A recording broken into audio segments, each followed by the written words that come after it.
Can we, yeah, can we get a question as well? So Hello, can you hear? Yeah. yeah. Hazem, first of all, thank you for your clarity. I think clarity is a big word that I've heard from you tonight. You talked a lot about the PLO, the issues we've had with Fatah, the development of Hamas, and so on historically. I think it'd be really useful to also see, what do you see going forward? I know you don't like predictions, and this is inside, but what do you see in terms of our representatives from the inside? Because we are looking for that representation as Palestinians.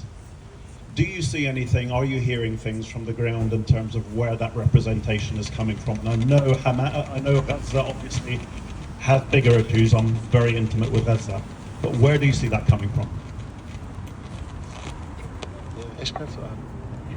Can you just, in terms of representatives, like, do I see like hopeful things about representatives and leaders moving forward? So the thing that's always thrown at us is we have nobody to talk to. We know that. Do you think that's something we are? Do you see where that is going to be solved from? Are you seeing from within Palestine, from inside? Are you seeing those representatives who are coming up? I mean, we all know about the imprisonment smoke, but where do you see it? Yeah. Sure. So, I mean, your questions were really kind of fascinating ones to ponder. If there's a reduction in the global dependence on oil, if we switched over to green energy, would that kind of change things for Palestinians? And similarly, if there was delinking from money somehow, would that also how would that affect? And I actually am not really qualified to answer the second one at all. In terms of oil, I think that if, for instance, we were in a world where there was no dependence on oil, the importance of Israel to the global capitalist system would actually diminish. But one thing I will say is that what the Israeli kind of political economic leadership has done is, I think, kind of like recognized that aspect of how it operates in the interest of kind of Western empire and so on, and has made itself extremely important as the kind of cutting edge of things like border security, biometric technology, military technology. It's turned Palestinians into a kind of laboratory for modern weapons testing and cutting edge weapons testing. And so it's constantly waging this other war of making itself economically and politically extremely relevant to imperial power by taking the most destructive parts of the tactics and like machinery and tech of Western imperial power and attempting to make itself kind of the indispensable expert and partner and place and set of institutions. And these technologies aren't just like AI and machinery, but it's even the kind of things we can talk about as technologies that aren't machinery and microchips of population control. Like why would Britain pay $2 billion to get training from the IDF for its police and military, right? Some of this is just like straight up, here's an excuse for me to give you the support that I want you to have because of the things that we've already talked about. But part of it is this kind of understanding that the Israeli kind of like system of brutality and population control and even population elimination is something valuable for Western militaries to have and Western police forces to have. Right? So it acts on both of those. So just that, yes, we can understand historically how oil has played such a central part, but we also need to recognize that historical reasons don't need to be identical for present and future reasons. And so to just stick ourselves to the logic of the 60s and 70s, where the kind of oil and arms trade, because that's the other part of that, is we buy the oil from, for example, Saudi Arabia on the condition that they use that money to buy weapons from us as the United States or Britain, right? Which was the logic of the 60s and 70s and into the 80s. Whereas now there's kind of an expanded logic of other things that Israel is now a major supplier of. That has been deemed kind of indispensable to the tune of $2 billion from last week signed, right? I'm sorry I can't answer the finance question. That's just like a bit kind of out of my depth. In terms of representatives, we have a lot of incredible representatives and leaders, and they're mostly in Israeli prisons, if not all in Israeli prisons, right? The Israelis have been very shrewd at identifying who is a potential representative and leader. If you're particularly dangerous, they just kill you, right? This is Ghassan Kanafani, for instance. This is Abu Ali Mustafa. This is many people that we can name.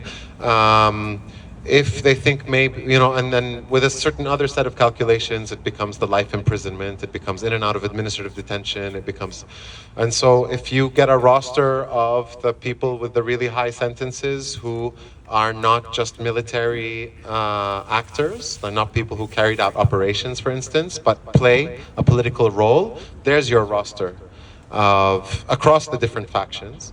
And you know, when there was the huge infighting between Fatah and Hamas, who ended that? It was the prisoners, right? In the prisons, the factions all talk to each other.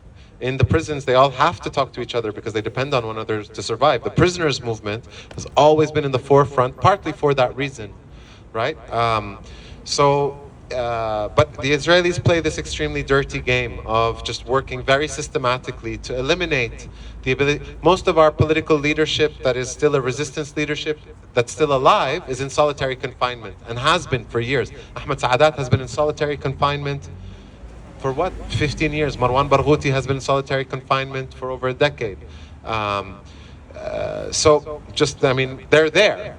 Right? This whole, like, we don't have a partner for peace? Yeah, right. It's because you killed them or you imprisoned them. And so it's a completely disingenuous Western and Israeli claim.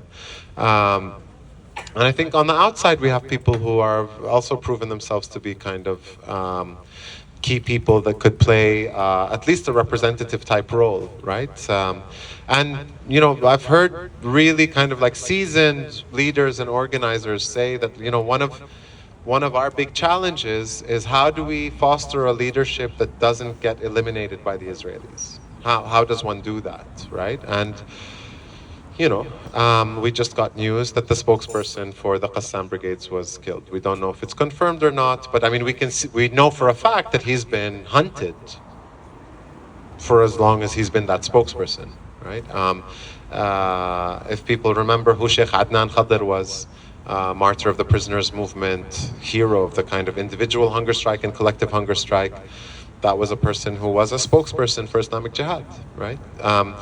These are the people they go after because they're the people who are able to provide a vision, right? And not because they are individually genius, but because they're also people who are able to listen, talk to different currents, able to bridge across divides, whether it's factional divides or other kinds of divides, and able to have that kind of vision. Nizar Banat was someone who people consider a spokesperson. The Palestinian Authority tortured him to death. Basir al-Araj was considered someone who was a spokesperson, and the Palestinian Authority hunted him. When they caught him, they tortured him 6 months. And then when they released him in order for the Israelis to capture him, he managed to be on the run for 6 months, but as soon as the Israelis knew where he was, they blew up the flat that he was in and killed him in 2017, right? So, I mean, it's almost like the curse of being the person that you're saying we're looking for, is that just puts a big bullseye on your head. And yet they exist, and yet they survive, and yet they persevere. I'm not saying that like it doesn't exist because the Israelis blah blah blah, but just an understanding that it's completely disingenuous when they say there's no partner for anything, and that those people do exist and they do survive and they do persevere. Just most of them who are still alive are captives.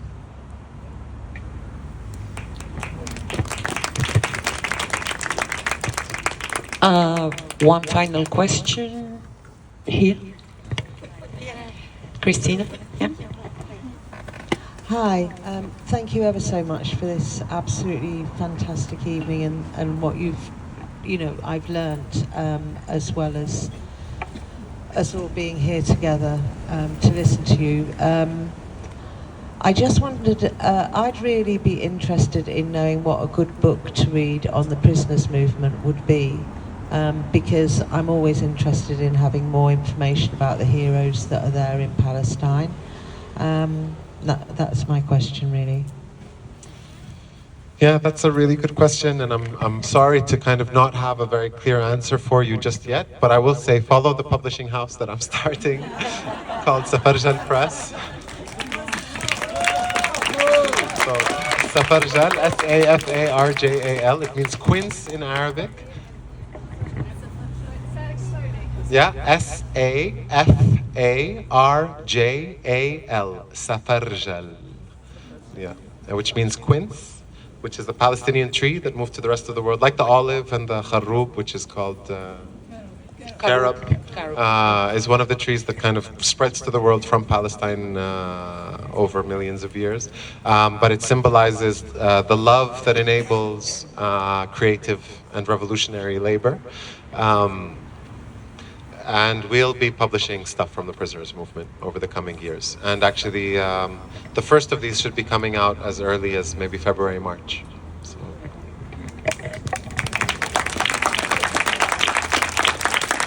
Thank you so much, Hazem. I mean, it truly, truly, truly has been a special, special talk. Thank you.